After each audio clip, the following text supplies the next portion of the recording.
Vamos ouvir aqui os nossos debatedores.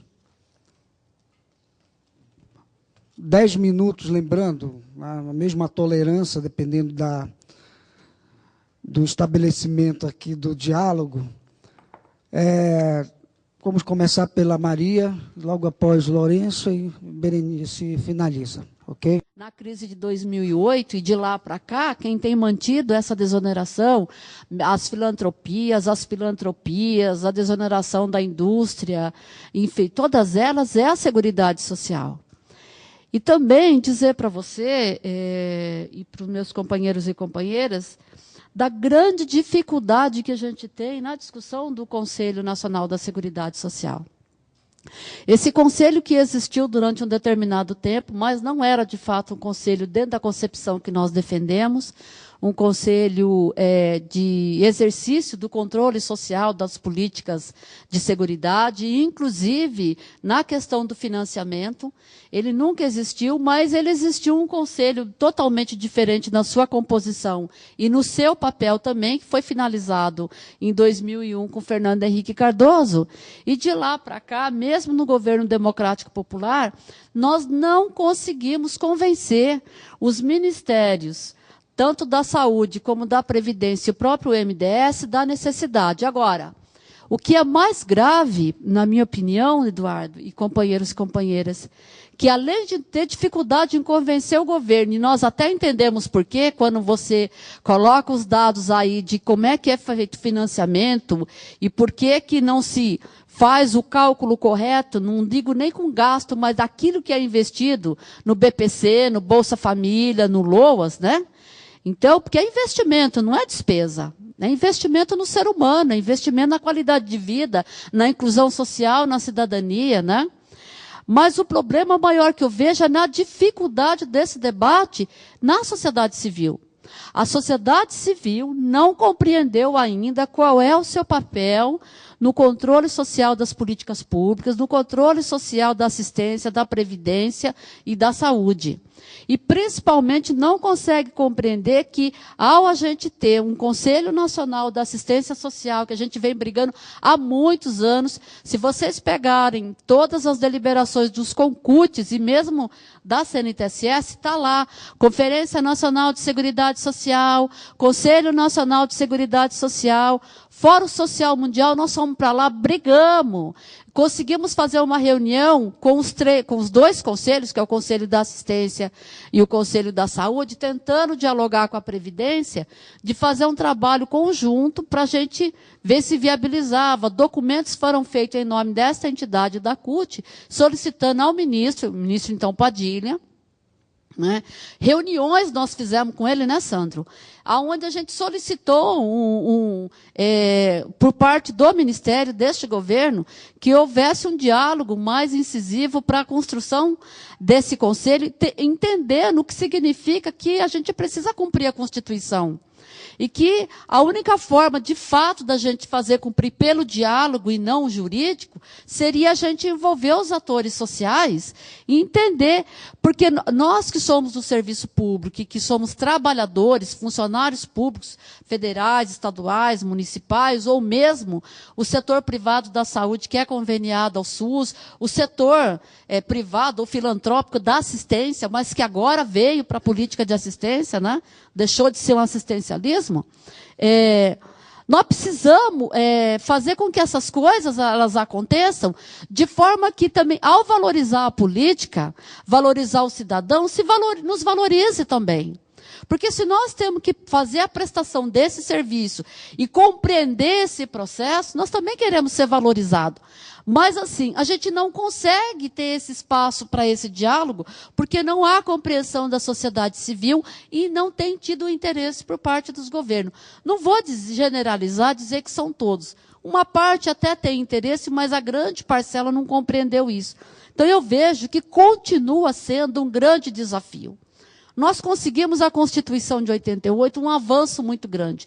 Mas, infelizmente, em seguida, na década de 90, o ataque neoliberal que a gente sofreu impediu que a gente continuasse, não E eu não sei se por sorte ou não, agora eu fico até na dúvida se foi bom não rever a Constituição em 92, né? Até que foi bom pelo jeito, senão a gente corria o risco de perder.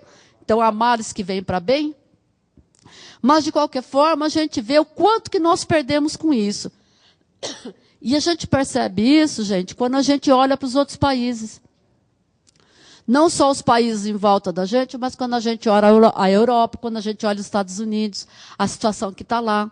A dificuldade que se tem, porque depois que você tem e desconstrói, para reconstruir é mais difícil. Né? Muito mais difícil. O Chile, é só a gente começar a acompanhar o que os companheiros vão passar lá. O movimento sindical logo, logo vai estar batendo aqui com a gente. Pedindo ajuda, conversando com a gente, como é que eles vão fazer para recuperar, né? Recuperar do ponto de vista da inserção de controle social, de participação dos trabalhadores na discussão, na política, e recuperar todos os direitos que foram perdidos. E a gente tem uma coisa que também aqui vem como um grande desafio. Se por um lado a gente não conseguiu instituir um Conselho da Previdência aqui no Brasil, e não tem, né? Não tem um Conselho da Previdência, tem um conselho, que depois até a Júlia pode falar, que ela participava lá representando a CUT, mas não é um conselho nos moldes do que aquele que a gente está acostumado, aonde o trabalhador tem voz, que tem o Conselho Estadual, que tem a conferência, não tem. A Previdência ainda, por mais que ela tenha se aberto, e ela está diferente do que era 10 anos atrás, 12 anos atrás, mas ela ainda continua, para muitos de nós, uma caixa preta. A gente não tem uma inserção, um controle sobre os recursos da Previdência. Mas, de qualquer forma, tem uma política nova aí, que vem sendo implementada, que é o SUAS. E é uma política que a gente tem que olhar com todo o carinho do mundo. Com todo o carinho do mundo, porque é a política que, de fato, garante a democracia que a gente tanto fala nesse país, que é a democracia de inclusão social, de cidadania, de valorização do ser humano, de reconhecer o outro, de dar oportunidade, né? Através dessas políticas, que muitos dizem que é assistencialista, mas não é. Não é assistencialista, porque ela é a política que dá a oportunidade. A oportunidade. E vem numa sequência de várias outras. E tem muito recurso para isso. Muito recurso que os estados e municípios têm que acompanhar de perto, para não se desvirtuar e para que, de fato, dê o resultado que todos nós queremos. E aí, o grande desafio que eu acho que nós temos também, enquanto trabalhadores dessa política, é compreender, mesmo nós, trabalhadores da Previdência, da saúde e da assistência, de que essa política não pode ser individualizada. Para nós também nós fazemos isso. Muitas vezes nós tratamos as nossas campanhas salariais, nós tratamos do trato, como é que nós lidamos isso, mesmo entre nós. E não é só na CNTSS, em qualquer lugar. A gente vê, seja em outras centrais, em outros sindicatos, não importa. Nós temos que, eu acho que o grande desafio está, a gente tem que fazer isso com o governo, tem que fazer isso com a sociedade, mas temos que fazer com nós mesmos, né? Não existe Seguridade Social se você não pensar as três. Não existe o SUS se não existir a Seguridade Social. Não existe o SUAS se não existir a Seguridade. E não existe a Previdência também. Não é à toa que vira e mexe a gente vê movimentos do governo e de vários setores da sociedade, que não são setores progressistas, dizendo que precisa haver a reforma da Previdência. Não é à toa que há um investimento muito grande por setores conservadores da sociedade, capitalistas, inclusive, como o Joe já disse para a gente, a própria ISP, as grandes transnacionais, investindo na medicina privada aqui, no seguro privado, em tudo privado. Por quê? Porque precisa, porque é um rio de dinheiro, é uma fábrica, é uma fábula. Que se tira do SUS, tira não é gratuidade, eu acho um horror essa palavra, né? Mas tira disso muito, vão ganhar muito mais dinheiro do que já ganham, né? Então são políticas que são as meninas dos olhos deste país. As meninas dos olhos de uma sociedade que, de fato, defende cidadania, briga pela democracia participativa, né? E que tenham trabalhadores que sejam proativos, trabalhadores que, de fato, vão à frente e discutem. Nós, esses trabalhadores da política da assistência, da seguridade social, melhor dizer, não da assistência, é que, de fato, a gente precisa preparar para fazer o diálogo com a sociedade, para a gente não perder essa guerra. Porque parte dela ficou na década de 90, com erros e acertos, mas parte ficou ali. Já tivemos uma parte que nós perdemos na própria Constituição, quando garantiu uma palavrinha errada, que era a intervenção do setor privado nas políticas públicas. Aí nós tivemos uma década de 90 que foi um horror, né? Na década agora que a gente, de 2000, 2010 para cá, que a gente vem continuando, eu acho que assim, eu não consigo nem avaliar direito, para te falar a verdade, porque se por um lado a gente continua dizendo, nós estamos num governo progressista, né? Aonde a gente vem dizendo da democracia, de garantir um sistema único, vem implantando na contramão, você tem uma forma de gestão, um modelo de gestão que vem tirando isso. Você tem modelos que vêm sendo implantados e me preocupa, porque na assistência nós estamos fazendo uma resistência brutal, inclusive com alguns setores da igreja e das ONGs, que vêm querendo assumir o papel do Estado e o papel do que os governos têm que fazer. E assim, um risco medonho. Aí na saúde a gente vê esses modelos todos que vêm vindo aí, tarará, tarará. E a Previdência, né, agora, com uma investida que está se organizando muito forte, dizendo o seguinte, até 2030 o modelo resiste, a partir de 2030 não resiste mais.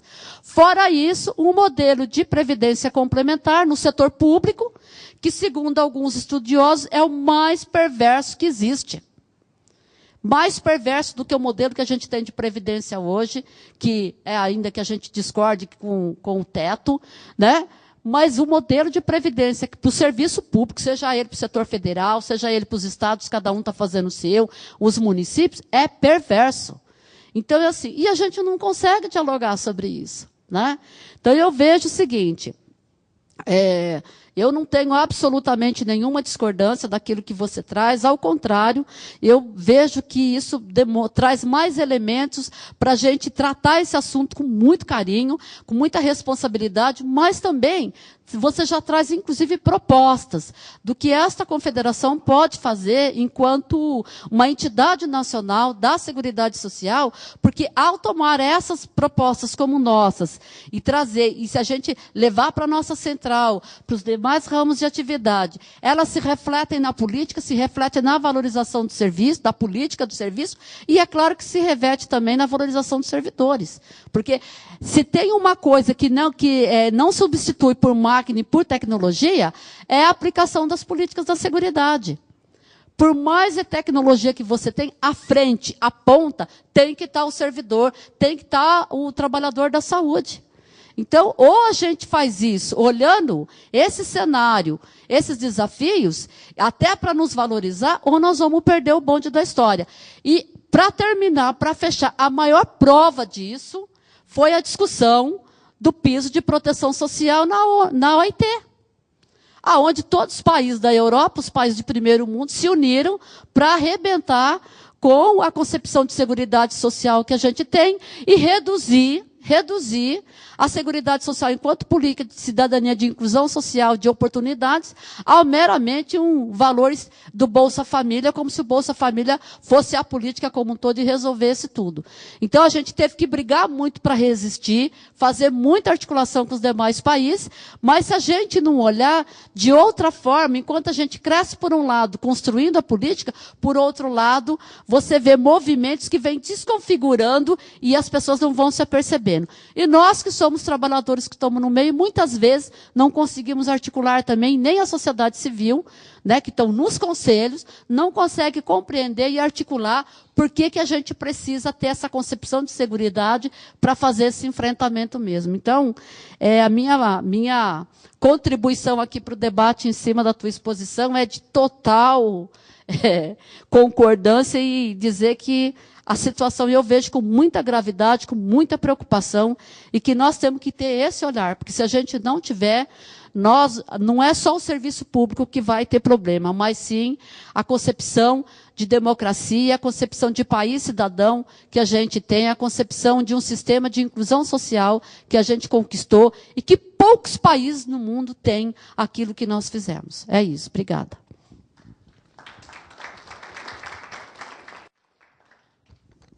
Companheiro Lourenço. Vamos lá. Boa tarde, companheiras e companheiros.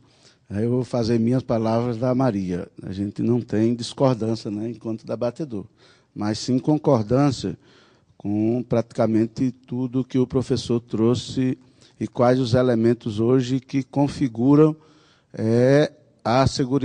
o financiamento da Seguridade Social, que é constitucional, é legal e que não é implementado, inclusive, pelo governo que foi construído por nós. Mas como ficou uma tarefa aqui, que é muito difícil da gente falar sobre Previdência, a Previdência Social, que o seu conceito ela foi constituído para proteger, né, de proteção social desde o seu início, quando ela foi constituída, era de proteção social, que hoje a gente tem como proteção social todos aqueles indivíduos que necessitam de uma ajuda para a sua sobrevivência ou para continuar sobrevivendo conosco. E que isso é o papel do Estado. E, ao longo da história, por ela ter nascido, né, nos primórdios do capitalismo, da Revolução Industrial, onde o trabalhador precisava ser amparado, e ela nasceu como fundo de amparo a esses trabalhadores, ao longo da história ela foi tomando formatos que têm uma ideologia do capital na sua formatação, uma ideologia capitalista. A ideologia do ponto de vista de que o fundo é constituído para que possa financiar aquele trabalhador que durante a sua história trabalhou, né, e que constitui um fundo do qual ele contribui e o patrão contribui para, no final, quando ele se aposentar, né, quando ele chegar a se aposentar ou adoecer, possa receber aquilo que ele poupou. Que a gente sabe que esse não era o princípio de construção da Previdência, não foi esse como a Previdência nasceu. Mas isso é colocado e que até hoje a maioria de nós ainda tem esta compreensão de que a Previdência Social é uma poupança que o trabalhador faz, para quando ele não tiver mais condições de trabalhar ou se aposentar, eles possam receber essa poupança. Pode perguntar a qualquer um de nós.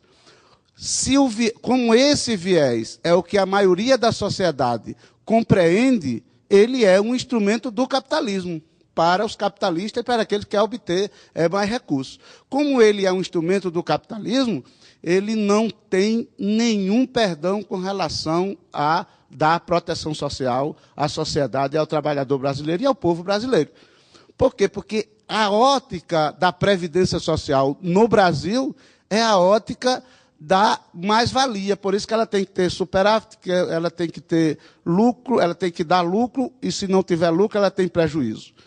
Por que a ótica do capital? É porque a ótica do capital de que não respeita nem o desenvolvimento humano, de que quando você se aposenta e para morrer você demora mais tempo. Isso foi a concepção capitalista que implementou o fator previdenciário. E que a luta maior nossa nos últimos anos é derrubar o fator previdenciário. Essa é a grande luta, o grande instrumento da classe trabalhadora. Derrubar o fator previdenciário para que eu possa ter uma aposentadoria maior. E não estamos discutindo isso que o professor trouxe aqui, que é a concepção de financiamento da Seguridade Social, garantida, inclusive, pela Constituição, não só na concepção social, mas o que foi introduzido na Seguridade, no capítulo da Seguridade Social da Constituição de 88, que ao longo do tempo vem sendo atacada, porque o sistema ele tenta trazer para o centro tenta trazer para destruir o pensamento de proteção social daqueles lutadores que, antes de 88, se organizaram, participaram, fizeram um enfrentamento pós-revolução de que nós teríamos que ter um sistema de proteção social, e conseguimos incluir no capítulo da Seguridade Social, no capítulo da Constituição, a Seguridade Social, que nasceu com a 8ª Conferência de Saúde. Ela surgiu de onde? Dos grandes pensadores, daqueles que se envolveram, de que teria que ter um sistema de proteção social que não fosse apenas aquele sistema frágil que existia, que foi fundamentado e reestruturado pela Lei Eloy Chaves aqui no Brasil, onde você só teria proteção social se você fosse empregado, e depois que você terminou o tempo, 8, 10 anos, você saía da Previdência e não poderia nem se aposentar. E se morresse depois dos 10 anos, você não teria nenhum benefício. E isso foi pensado e nós conseguimos incluir. Só que após a Constituição, com a eleição do Collor, nós passamos 2 anos, até o impeachment, 2 anos para barrar a reforma constitucional, a revisão constitucional, foram 2 anos. E eu lembro muito bem, naquele tempo, nós do Sindusprev, a gente fechava as portas para dizer, olha, nós estamos fechando agora para que ela deixe de reabrir depois. Nós precisamos que ela continue fechada agora, mas que a gente possa reabrir depois com força total. E foi um período muito ruim para nós, trabalhadores, mas que nós não conseguimos, porque só quem se envolveu nessa luta, né? Só quem se envolveu nessa luta foram os trabalhadores da Previdência, que tinha essa concepção, mas era de manter o INSS, na época manter o INPS, porque quando ele foi separado, manter o INPS, que aí o Collor, quando não conseguiu, transformou em seguro social, para aprofundar mais ainda a visão capitalista de um seguro que você paga. E, ao longo da história, com a eleição do Fernando Henrique Cardoso, a gente tem mais um outro baque. Porque nós discutíamos que o servidor público fosse para o regime geral de previdência social, para poder a gente garantir a Seguridade Social ilimitada, desde o trabalhador até o servidor público. Dentro da Seguridade Social, dentro de uma previdência que fosse o regime geral de todos os trabalhadores desse país. Essa é uma defesa, inclusive, a CUT. Na época, a gente fazia parte de uma outra federação, que era a FENASPES, e a FENASPES era afiliada à CUT, e as grandes teses da CUT era regime geral de previdência para todos os trabalhadores no Brasil, inclusive o serviço público. E tinha um outro estabelecimento, que está lá também ainda, é porque a gente não resgata essas resoluções. Ainda tinha uma outra, era que isso fosse estabelecido enquanto teto para todos os trabalhadores, para a sua sobrevivência, mantendo o tempo de serviço e que todo mundo fosse protegido. E foi a partir daí que a gente conseguiu constituir o regime da Seguridade Social. Qual é o problema que nós estamos hoje enfrentando?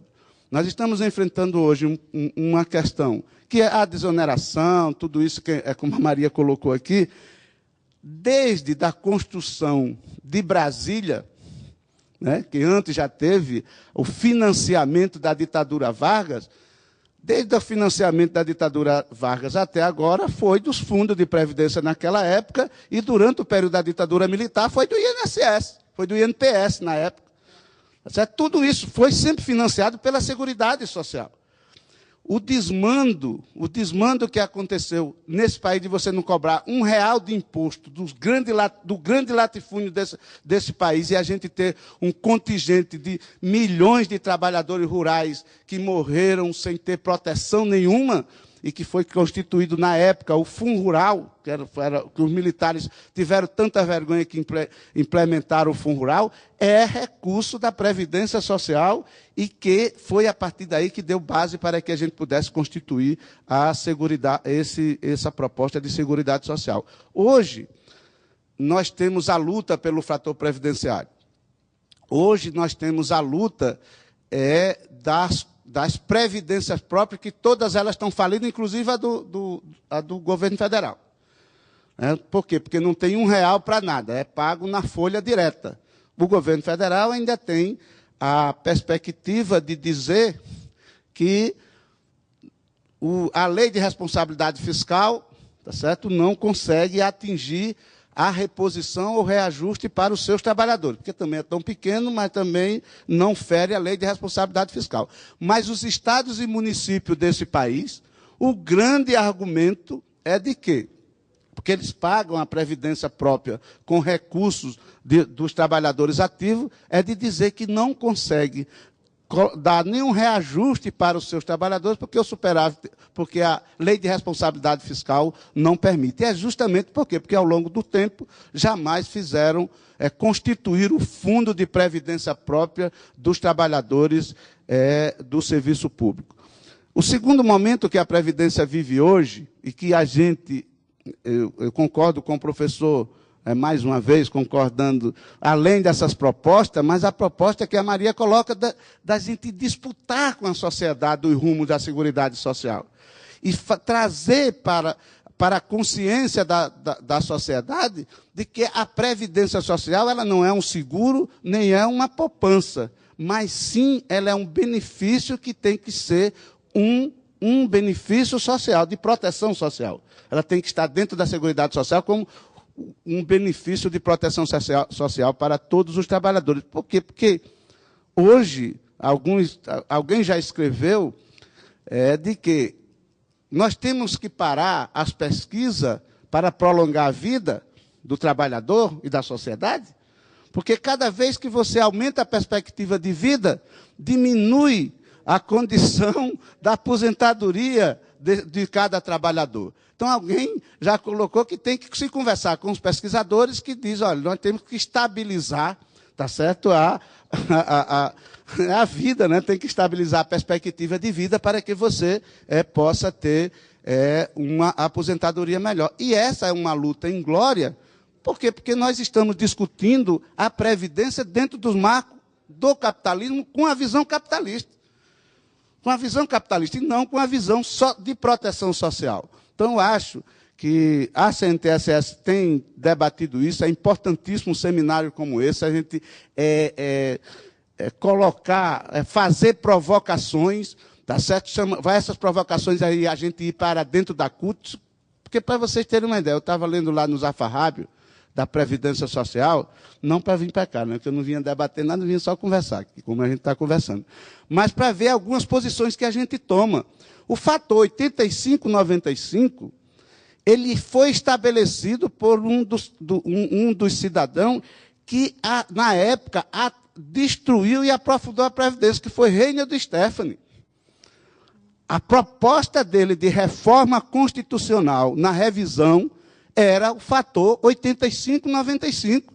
Hoje nós estamos defendendo como uma forma de proteção da Previdência Social.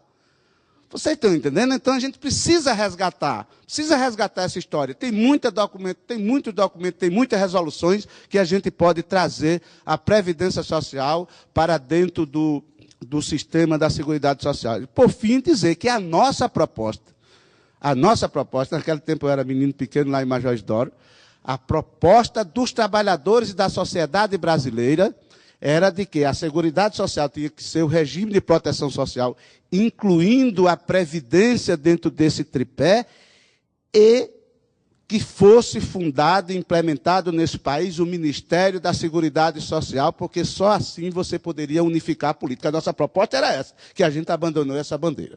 Então, é isso que a gente tem aqui para conversar aqui com vocês. Obrigado. Gente, eu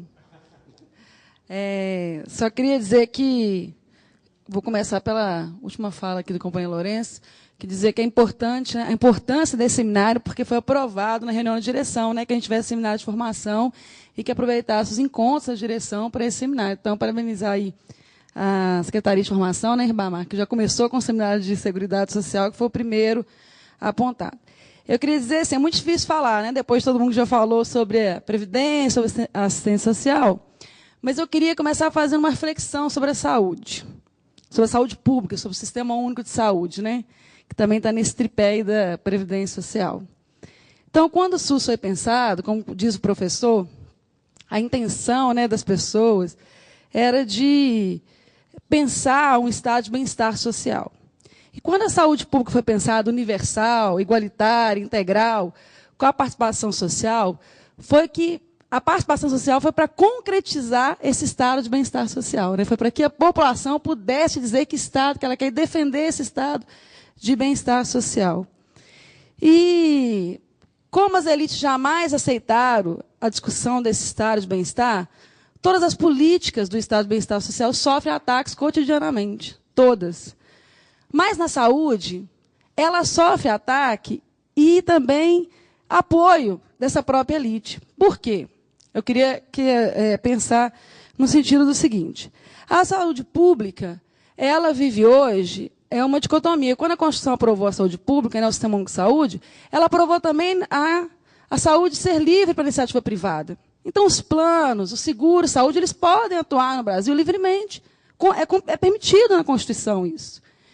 E isso faz com que hoje, ao meu ver, e eu tenho pensado muito sobre isso, que o SUS fique discutindo uma certa assistência à saúde para a população pobre e que a classe média discute a saúde do plano, do seguro-saúde, inclusive os nossos sindicatos e parte de nós que estamos aqui. E aí eu venho aqui fazer uma provocação mesmo, é provocação. Por quê? Porque a gente defende o SUS todos os dias nas ruas, nas bandeiras, mas os nossos sindicatos, a sociedade civil, os nossos trabalhadores estão dizendo, coloca na nossa pauta plano de saúde. Coloca na nossa pauta plano de saúde.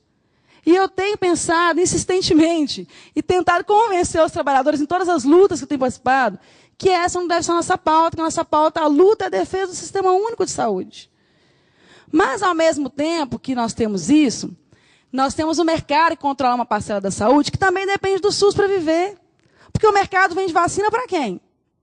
Quem é o maior comprador de vacina no país? O Sistema Único de Saúde. Quem é o maior comprador de medicamento no país? O Sistema Único de Saúde. Então, o SUS fica no meio, né, da política pública e também na pressão do mercado. E a disputa que a gente vai ter esse ano, né, ano eleitoral, sempre as disputas vão emergir mais, né? A saúde está em pauta de novo. Anteontem saiu a pesquisa, vocês viram, né, que a sociedade brasileira mais quer. Primeiro lugar, está lá na pesquisa, da CNI com a Ibope. Saúde, 49% da população. Quer que o governo federal invista em saúde. Quando muda lá para a classe social, média, tal, a saúde ganha. Quando vai para cada região do país, a saúde ganha. A saúde tem em primeiro lugar em todo o Brasil. 49% da população diz que o problema do país é a saúde. Aí depois, segundo, vem segurança, combate à violência, educação, combate às drogas, reajuste o salário mínimo e combate à corrupção. Se a gente quer um estado de bem-estar social, se a gente quer convencer as mentes e os corações, né, se a gente quer fazer essa disputa na sociedade, nós precisamos dizer que o Estado é eficaz para também fazer essas políticas sociais. E se a gente acha que a sociedade está pensando isso, ela não está pensando isso no modo geral. Ela está dizendo para nós que o Estado é corrupto e que, por isso, não precisa de mais dinheiro. E, por isso, nós também não conseguimos ganhar. Aí a emenda constitucional 29 foi aprovada e tudo mais, a gente não consegue ganhar mais financiamento para a saúde. Porque a sociedade, a mídia, né, no geral, está dizendo, olha, o Estado é corrupto. Ele não precisa de mais dinheiro, não é dinheiro que o Estado precisa, é gestão. A gente não ouve isso em todos os lugares. Quando a gente vai debater com as pessoas, né, porque a gente não vai debater com a sociedade só entre nós aqui. Né, aqui tem lideranças sindicais, pessoas estão dentro dos sindicatos, entidades, mas nós temos trabalhadores que estão na ponta, que estão em outros lugares, que você precisa ganhar essa defesa também. E a mídia sempre diz, nós temos um rombo na Previdência, é a fala, o rombo da Previdência, o rombo da Previdência. Nós temos desvio de dinheiro público e, no campo da saúde, quanto mais diz isso, e que nós temos uma saúde ineficaz, um sistema único de saúde que não atende a população. Quanto mais diz isso, mais os planos de saúde crescem no Estado brasileiro. E crescem os planos de saúde que não vão dar conta de atender a saúde da população. Porque o SUS foi criado uma concepção de saúde plena. Saúde é transporte, saúde é educação, saúde é moradia, saúde... Não é isso? Não é essa a concepção do Sistema Único de Saúde? Saúde não é apenas ofertar serviço e ações de saúde. É uma concepção de vida que vai contra o capitalismo. Né? O nosso país sofre muito, porque é um sistema universal, né, de saúde, num país desse tamanho, é contra tudo que está acontecendo no mundo. Né? Nós corremos um risco sério de perder esse sistema se a gente não conquistar mais ainda a sociedade. Eu estava numa discussão com a educação sempre pede, eu sou do Sindicato da Saúde, né? E eles sempre pedem lá plano de saúde, né? E discute o plano de saúde, a gente fala, vamos discutir a saúde pública, o SUS. E aí eu falei para eles, não, nós vamos começar a colocar na nossa pauta que a gente quer também educação privada para os nossos filhos. Porque a gente não acredita na educação pública. Aí todo mundo fica parado, né? Falei, mas é essa a lógica. Vocês estão tirando a discussão, estão deixando de participar da defesa do que é público, estão se eximindo dessa responsabilidade de cidadã para pedir o que é privado, mas quer que a gente defenda o que é público na educação. Percebe como é que é perverso isso? E isso é do capitalismo mesmo. Cada um vai para um lado, cada um vai para o outro, e a gente não unifica as forças. E o professor começou dizendo que a gente precisa acabar com a fragmentação da luta política, né? Ele falou da Seguridade Social e eu aponto isso para todas as políticas sociais que está na nossa Constituição. E mais ainda, a gente vê essa fragmentação quando a gente vai para os municípios. Porque se não acontece a Seguridade Social no país, né, no âmbito nacional, imagina os municípios no Estado. É uma desgraceira danada, gente. Salve-se quem puder, né? Está cada um fazendo o que pode fazer, do jeito que dá para fazer, como dá para fazer. Como dá para fazer. Eu acho que eu queria mais era fazer uma provocação nesse sentido, de dizer que nós queremos mais financiamento para a saúde. Nós queremos, o tempo todo nós estamos dizendo isso, mas para que nós queremos mais financiamento da saúde? Nós queremos pautar o que nós queremos. Os conselhos de saúde querem pautar, dizer para que quer. Nós queremos mais dinheiro na saúde para investir em hospital privado, para cuidar da doença, que o capitalismo faz as pessoas sofrerem e morrerem e ficar nos seus leitos e depender do hospital para sobreviver? Ou nós queremos mais dinheiro para a saúde para construir a carreira única, para discutir o que é saúde de fato, para fazer atenção básica de fato no Estado brasileiro? Nós vamos dizer isso também, né? Porque também, olha, a gente sofre no sistema único de saúde, porque quer mais dinheiro para a saúde e a sociedade diz que não precisa de investimento. Mas também tem uma parte da elite que diz, não, precisa de investimento, mas investimento que é privado. Em procedimentos de alta complexidade, não é isso? O dinheiro do sistema único de saúde vai todo para alta e média complexidade. O grosso do dinheiro, que é caro no serviço público. E, embora a gente tenha um sistema universal, mais da metade do nosso país, o dinheiro está sendo investido na iniciativa privada e não no setor público. Por quê? Porque também, quando o sistema único de saúde foi criado, os hospitais que foram financiados com dinheiro público ao longo da história, que ganharam dinheiro do INAMPS depois, que ficaram lá, foram financiados pelo BNDES, que nunca pagaram, etc., esses hospitais é que eram os donos dos leitos, por exemplo. E os leitos públicos, né? Então, essa é a história que a gente vê. Então, eu queria dizer, a privatização da saúde, ela cresce, na minha opinião, cada dia mais. Com as fundações, com outras coisas mais que vêm, modelo de gestão. E uma pergunta que eu queria dizer ao professor e provocar para a gente. O Estado que nós temos abarca o SUS universal integral que a gente quer? E que a gente tem direito? Esse Estado, esse modelo de Estado, ele dá conta de atender? É uma discussão que a gente tem que fazer também. Por quê? Porque o que as gestões vêm fazendo, inclusive gestão progressista, de esquerda, que sempre diz para a gente o seguinte, saúde é um saco sem fundo, quem discute saúde aí vê isso, eles falam isso para a gente. Saúde é um saco sem fundo, só gasta dinheiro. E, além de ser um saco sem fundo, a saúde, a gente não dá conta de atender com a rapidez que a gente gostaria, porque o Estado é arcaico, é burocrático, ele não dá conta. Por isso, nós precisamos terceirizar, flexibilizar, fazer fundação, etc, etc, etc. Então, eu acho que eu trouxe essas discussões para a gente... É uma provocação, porque eu defendo o SUS radicalmente, em toda a sua concepção, mas tenho sofrido muito, inclusive na base com os trabalhadores, quando eles estão pedindo plano de saúde, muito, para fazer as defesas. E tenho percebido que cada dia mais as pessoas estão pedindo mais plano de saúde, estão deixando essa luta do sistema único de saúde. E isso é que eu tenho percebido. E isso é que mais dói, né, na gente, quando a gente defende a política pública. Mas também não acho que o SUS sozinho faz nenhuma mudança.